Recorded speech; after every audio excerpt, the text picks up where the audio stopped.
नमस्कार। स्वागत है आपका आज के अपने सेहतनामा के इस एपिसोड में।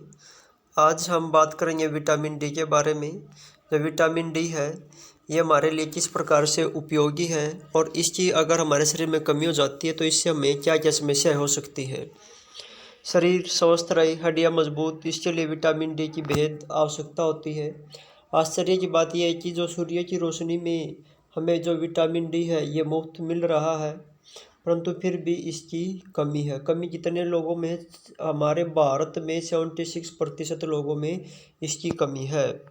इसके चलते लोगों की जो हड्डियाँ कमज़ोर हो रही हैं और एक स्टडी के मुताबिक हड्डियाँ विटामिन डी हड्डियों की मजबूती के अलावा और भी बड़े काम की चीज़ों किस प्रकार से भी देखते हैं।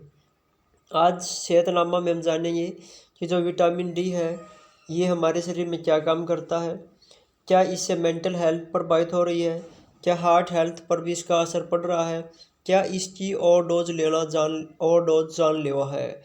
पहले हम पढ़ेंगे कि जो विटामिन डी है इसका हमारे शरीर में क्या काम है। जो विटामिन डी है शरीर के कई फंक्शंस के लिए अनिवार्य होता है, जैसे कैल्शियम, फास्फोरस एब्जॉर्ब करने के लिए या फिर लीवर फंक्शनिंग के लिए ज़रूरी होता है।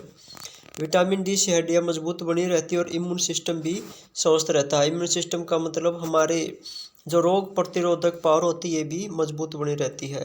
टेक्नोलॉजी नेटवर्क्स की स्टडी के मुताबिक इसमें एंटी एजिंग गुण भी पाए जाते हैं। इसका मतलब होता है कि उम्र बढ़ने के साथ साथ ये हमारी बढ़ती उम्र को ज़्यादा शो नहीं होने देता। विटामिन डी बढ़ती उम्र के साथ होने वाली बहुत सारी बीमारियों पर लगाम भी लगाता है और इससे जो दिल की सेहत है वो भी अच्छी बनी रहती है और इससे अल्जाइमर का खतरा भी कम होता है। अल्जाइमर एक मानसिक बीमारी होती है, इसमें जो हमारी मेमोरी है वो डाउन हो जाती है। जो विटामिन डी है ये की कमी से हमें क्या क्या परेशानियाँ हो सकती है, जैसे कैल्शियम और फास्फोरस का संतुलन बढ़ाता है। मतलब इसके प्रयोग क्या है, तो ये कैल्शियम और फास्फोरस का संतुलन बनाता है। इससे हड्डियाँ और मांसपेशियाँ मजबूत होती हैं। ये हमारे इम्यून सिस्टम को स्ट्रॉन्ग बनाता है। इसके बाद ये दिल की सेहत को अच्छी रखता है, अल्जाइमर का खतरा कम करता है, डिप्रेशन और एंजाइटी से भी हमें बचाता है। हार्ट हेल्थ के लिए जो विटामिन डी है ये ज़रूरी कैसे होता है। जो विटामिन डी है इसकी कमी से एथेरोस्क्लेरोसिस नाम की बीमारी होने की आवश्यकता है।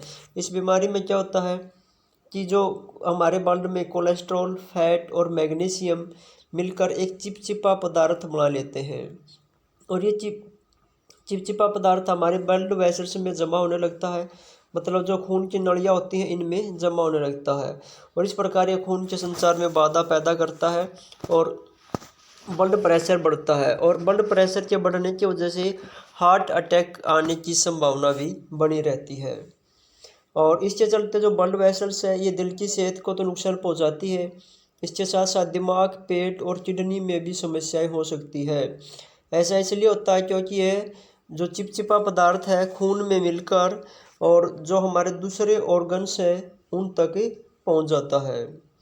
इसके बाद यह एंजाइटी और डिप्रेशन का भी नाता होता है। इसके साथ कैसे होता है, अगर आपका मूड अच्छा नहीं रहता तो हो सकता है आपके शरीर में विटामिन डी की कमी हो। एक American national health and nutrition magazine में पब्लिक स्टडी के मुताबिक विटामिन डी की कमी से हमारा मूड खराब हो सकता है। अगर यह कमी लंबे समय से बनी रहे तो इससे एंग्जाइटी यानी कि चिंता और डिप्रेशन यानी कि तनाव जैसी स्थितियां भी पैदा हो सकती है। असल में जो विटामिन डी है हमारे दिमाग में न्यूरोस्टेरॉइड नाम के केमिकल की तरह काम करता है जो एंग्जाइटी और डिप्रेशन से लड़ने में मददगार होता है। अब बाज़ार में बहुत सारी मल्टीविटामिन की गोलियां खूब धड़ल्ले से बिक रही हैं और जब से ये पता लगा है कि जब विटामिन डी है एक एंटी एजिंग सप्लीमेंट के रूप में देखा गया है तो इसकी गोलियों की बिक्री भी आम होती जा रही है। लोगों को लगता है शरीर में जितने ज़्यादा विटामिन होंगे स्वास्थ्य उतना ही अच्छा होगा, लेकिन इससे सेहत भी खतरे में पड़ रही है। कैसे पड़ रही है? जो हाइपर विटामिन्स का खतरा। हाइपर विटामिन्स का मतलब होता है विटामिन्स का हमारे शरीर में ज़्यादा होना हाइपर विटामिन कहलाता है। अगर असामान्य रूप से विटामिन जमा हो जाते हैं तो इस स्थिति को हम क्या बोलते हैं, हाइपर विटामिनोसिस कहते हैं। और इसके साइड इफ़ेक्ट बहुत आक्रामक हो सकते हैं या फिर चिड़चिड़ापन भी हो सकता है। विटामिन डी की ओवरडोज जानलेवा हो सकती है। कैसे हो सकती है अभी देखेंगे। दिल्ली एम्स में रूमेटोलॉजी डिपार्टमेंट की हेड डॉक्टर उमा कुमार के मुताबिक शरीर में कोई भी चीज़ ज़रूरत से ज़्यादा होने पर बीमारी का कारण बनती है। अगर विटामिन डी की ओवरडोज हो जाए तो इससे नींद न आने, तनाव, डिप्रेशन, झंझनाहट, शरीर का कोई हिस्सा शून्य हो जाने जैसी समस्या पैदा हो सकती हैं। और इसके अलावा जैसे मतली हो सकती है। मतली का मतलब चक्कर आना, उल्टी जैसी समस्या हो सकती हैं, उल्टियाँ हो सकती हैं, कब्ज की समस्या हो सकती हैं, भूख न लगने की समस्याएं, अनियमित मल त्याग, भ्रम की समस्या पैदा हो सकती है, डिप्रेशन या मानसिक बीमारियों का डर भी रहता है। जो डॉक्टर उमा है वो कहती हैं कि यह स्थिति तभी पैदा होती है जब लोग ज़रूरत से ज़्यादा विटामिन डी सप्लीमेंट लेने लगते हैं। अगर आप दूध, दही, अंडे, चिकन, मछली आदि जो प्राकृतिक सोर्सेज से विटामिन डी ले रहे हैं तो इससे ओवरडोज नहीं होगा।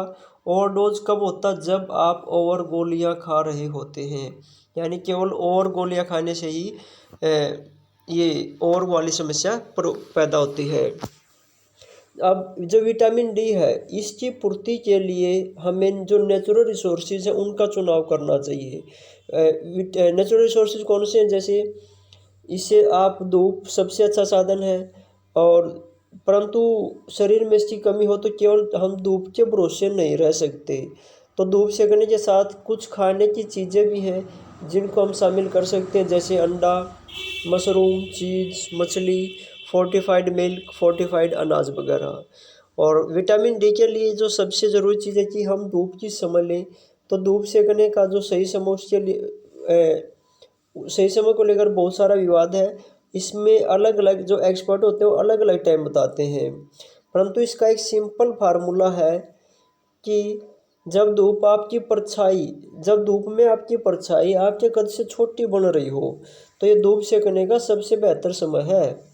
जैसे सुबह 10 से 3 बजे तक अगर आप आधा घंटा भी धूप लेते हैं तो इससे जो विटामिन डी है ये पर्याप्त हो जाएगा। हालांकि इस बात का ध्यान रखना होगा कि एक समय में एक दिन की ज़रूरत भर का विटामिन डी ही हमें मिलेगा।